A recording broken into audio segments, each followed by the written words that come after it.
Hello everybody, this is Toys R Us, and for this Legacy United figure review we're going to be looking at the Leader Class Galaxy Shuttle figure, which you can see here. Now I've got to confess guys, first and foremost I wasn't going to do a review on this guy purely because he is exactly the same as the Velocitron version, which of course was his first release. I can guarantee you, because I've got both of them in hand here, that you can see that there is no difference at all. But I still wanted to get a review up for you, but rather than, as I say, just going over the same things, I've got to confess I'm going to cheat. I'm going to splice in my review of the Velocitron one. As I say, they are zero differences. So on this video you are going to see the comparison with the original Galaxy Shuttle. You're also going to see, as I say, what I think perhaps could have been a bit of a better idea, and the fact that they had just done a Generation Select Astro Train, because the first Astro Train in Japan was in fact white, and of course this did use the Astro Train mold. Now the only thing that is any different, and that is what I'm going to spend the time here quickly showing you, is the box. So the box, we've got the Legacy United logo there. He does come packaged in robot mode, so we've got one alternate mode there, which of course is the shuttle mode. There is beautiful artwork of him there. This is why I wanted to show you the box, because it's sensational. And there is of course the other alternate mode, which Galaxy Shuttle in the cartoon and in the actual original figure never really had. Again, it's because it's a use of the Astro Train mold. Now I've also, because this figure is quite old now, I've uploaded all the transformation tutorials so you can watch them as well. You'll just need to search for Galaxy Shuttle transformation, or it might be under Velocitron, but I'll put them in the description as well. So as I said, I know it's cheating a little bit, but for those of you who perhaps have just started collecting Transformers and you wanted to see this, usually if it's exactly the same mold, just a repackage, as I say, I don't do reviews, and this is exactly what it is. But again, for the people who want to see this or who haven't seen it just yet, here is the Galaxy Shuttle review. Hope you enjoy it. I'm really excited to see this. Couple of reasons. One, I was unfortunate enough to miss out on the original Astro Train mold, and two, because I just love the Japanese continuity of Transformer figures, and it's so good to see them actually getting some of their own releases, even if they're just, you know, original molds. I think they look great, and I did guess that this was going to be packed in the Galaxy Shuttle mode, so I can very quickly just pop that there for a second. Unfortunately mine just has a teeny bit of yellowing on the stickers, but there's a quick comparison there straight away for you. What I need to do now then obviously is set him free from the packaging, have a look at all the accessories, get it all out ready for you so we can do some first impressions. Okay then, so we're back and I've set him free from the packaging, and I've had a quick look at the instructions through on this, and I'm super impressed with this guy already, and I'll show you why in a second. So again, I've just literally set him free, and it's great. It does look really good. We've got the lovely detailed Autobot logos on the rear wings and of course on the front. Nice detail there in the windows, and everything underneath, you know, is pretty much tucked away quite nicely. Obviously we've got some train tracks, wheels there rather, going around, but it's, you know, again, it looks good. This is my first experience of this mold, and I'm really, as I say, pleased with it. What I'm also pleased with is all of this, and the reason for that being, okay, I know, well, first and foremost, I know obviously it's pushed the price up a little bit, but what this reminds me of, and anybody who's watched my old Japanese figure reviews on this channel, that the old Japanese figures, they were exactly like this. Bit of a play set meant you could do more and more things with it, and exactly that. So first and foremost, let's just put the weapons normally on him. So if we're having a look at the ship, we've got loads of weapons. There's guns which can combine, there's guns which you can mix and match with each other. We've got the long red one there, we've got the black one that's going to go there, we've got one which can go on each wing like so. Now although they didn't really do this in the first version of this particular figure, as in the original, it's still a good little battle up mode, and obviously because of this, it just fills it out that little bit more. As I said, with the original one, it wasn't obviously as big. The original one, as you can see, is much bigger. Oh, I've just noticed the wings come off that. There we go. But what I also want to show you as well, and of course it made me think that I wouldn't be surprised now if we get a Generation Select version of Astro Train, because obviously there was an Astro Train that was white. So for those of you who don't know, in Japan they originally released, not as part of the Generation Selects, they originally released one of these, and this is the white version. And the reason why I use white is because initially he was going to be an Autobot, and at the last minute they changed Astrotrain to be a Decepticon, hence they changed his colour scheme to the usual Decepticon purple and grey. But there you go. So although this does still have, of course, the Decepticon logos on, that is the reason why we have a white Astrotrain. So I wouldn't be surprised if we get a Generation Select version of this, and that's unused contents. That's why I've not took it out of the box, just if anybody's wondering. But what I also like, and again I've mentioned the fact about play sets and things, what we've got here, this is a brilliant homage as well now to Rocket Base as he was known in Japan, Countdown as he was known everywhere else. So this, of course, again, is Countdown, depending on the continuity which you follow. And of course, we had the rocket on there. But in Japan, as I say, he was known as Rocket Base. And in the cartoon, you would have seen a lot of the time Galaxy Shuttle. That's how they would be transported. He would be transported around in the cartoon a lot on Rocket Base. And he even fits. He's designed to fit on Countdown or on Rocket Base, however you want to call it. His boosters fit over the connectors on the back, and again they've done a brilliant homage to that with this toy. So it's multifunctional, to be fair. It works in either mode, and that includes all three modes. So what we've got here is we've got exactly that. So it's a bit like a launch pad. So let's fold these out. Let's fold it out, up and open. And let me just get my bearings as to where it is, because as I said, there we go. So I'm going to fold that over there. You've got this there, which is going to, again, I've not done this before. This is completely new to me, so please bear with me as I'm doing this. There we go. There we go. That's it. And now we can take the connectors there, and we are going to line this up. So there we have the homage to Countdown there, as you can see, which again, brilliant Japanese homage, because that's what they're calling him. They are calling him, obviously, Galaxy Shuttle. And again, if you wanted to, you can connect all of these weapons to him, which I'm just not going to for this particular part. I don't think there's much more to discuss with him being in this particular mode. With the fact that he is in Shuttle, it has thrown me off a little bit. So what I'm going to do now, though, we're going to have a look at him in his train mode, and then we're going to finish up with him in his robot mode, because that's the way that I'm going to be displaying him. But at the moment, really impressed with this. Great little toy, great play set, and again, loads of homages to the G1 original for many different reasons.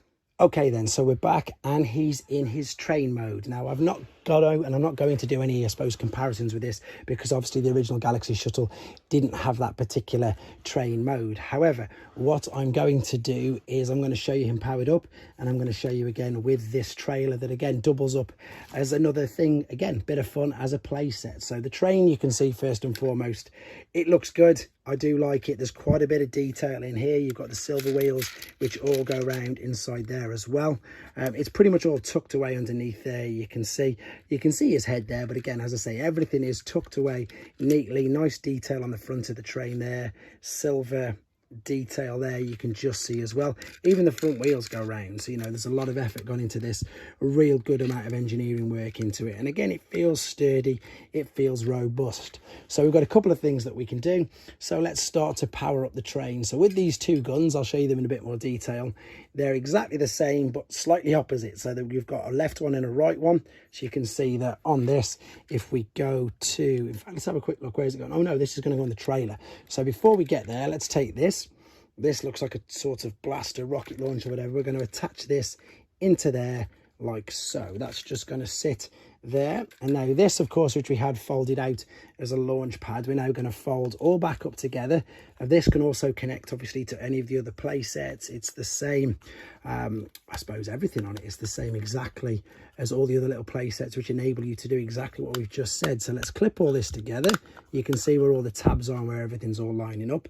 And you've got, again, these three little attachments here, which will fit on the back of, now it's turned upside down, of what, of course, the shuttle was. So we need to line these up like so, press them in. And again, you can now carry this along. So now, of course, we can power this up with what I was originally going to do. So here are the red weapons, one either side of this extra compartment right there. And don't forget, you can of course apply whichever weapons you want to this. This at the moment is just the ones that come with the actual figure.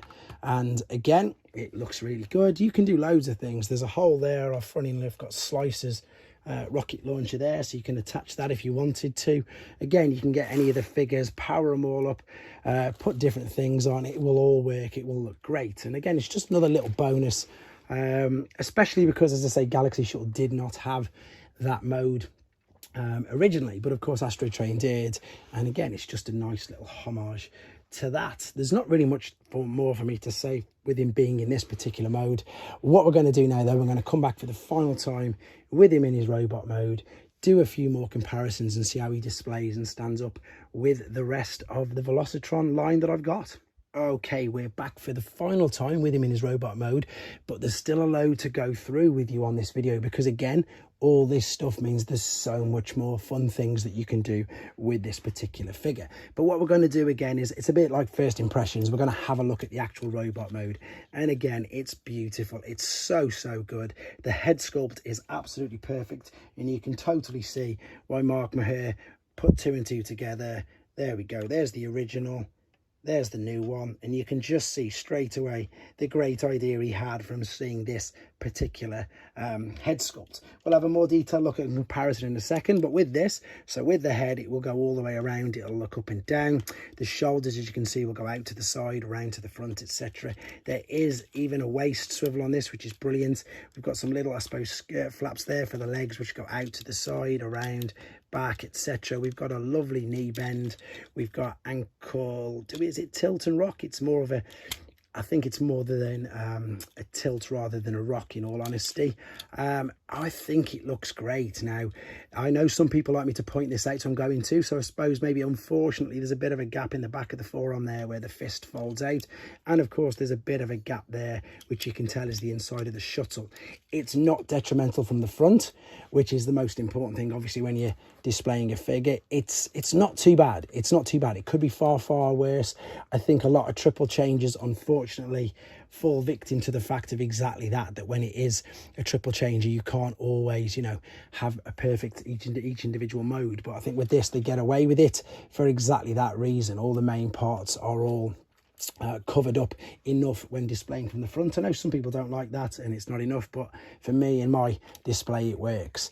This is the original guy, who again is towering completely above him, and it's really upset me because I never realized how yellow mine actually was until I've put him next to this new guy. But oh, and the wings keep coming off. That's the other thing. The other one is a teeny bit, it's not really a parts former, but it does come off quite easily. But you can see where the homage is, and again, brilliant. I love the fact that they're dipping their toe in the Japanese continuity.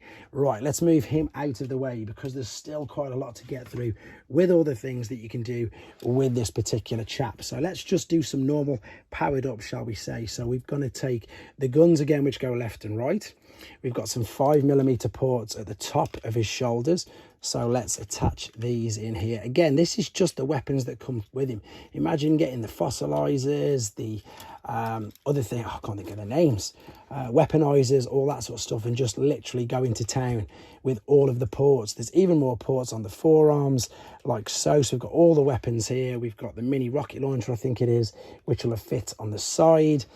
That looks absolutely great, and I think again it looks brilliant, and it gets even better. And this is all in the instructions, by the way, so I was really impressed by this. What we've got here now, we've got of course the back part. Let's take this, let's slide the silver bits off completely. Then what we need to do is we need to take this out, fold this over. We're going to sort of spin it around rather first, spin it all the way around, drop it down like that, and then close this back. What this is now going to do, it's going to enable us to attach this to the back, so he can even carry this around on the back like so. You might make him slightly a little bit top heavy, but then this is the best bit. You get these, you separate these, and you've now got some giant feet extensions. So you're basically powering him up. And this is what I was referring to at the beginning, why I'm so impressed with this, because it is a toy.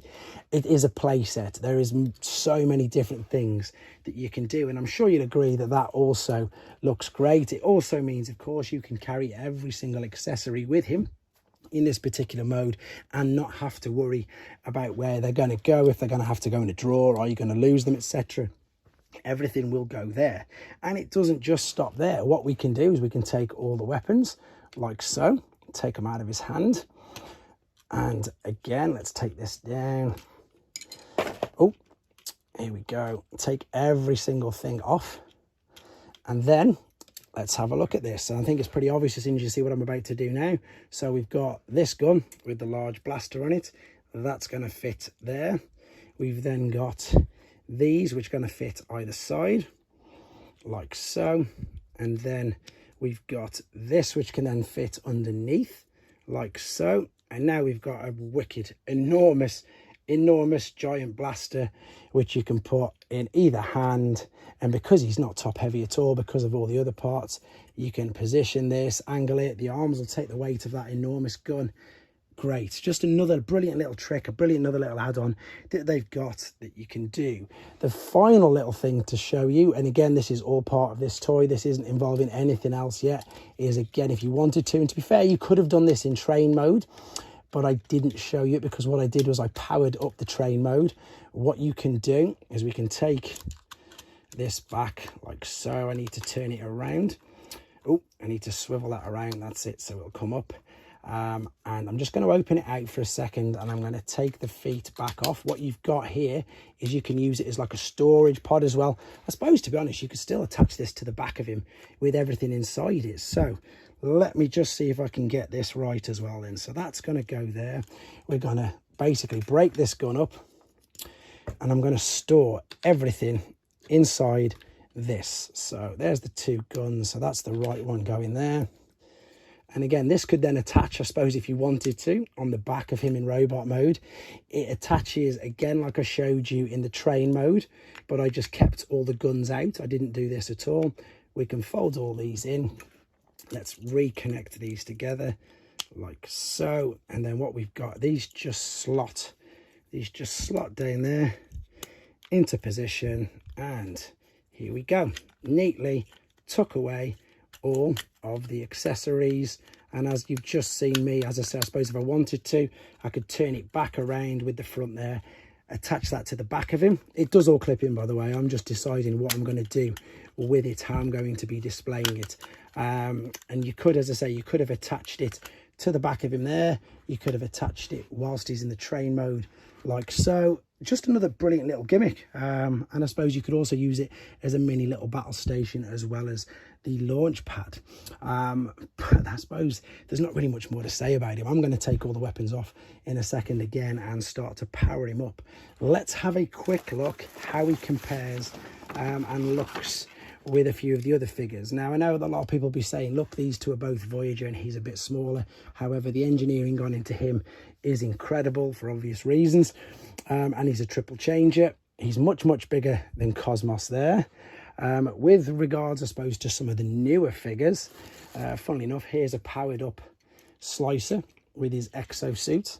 And he's obviously taller because he's all powered up like so there as well. Just a great figure.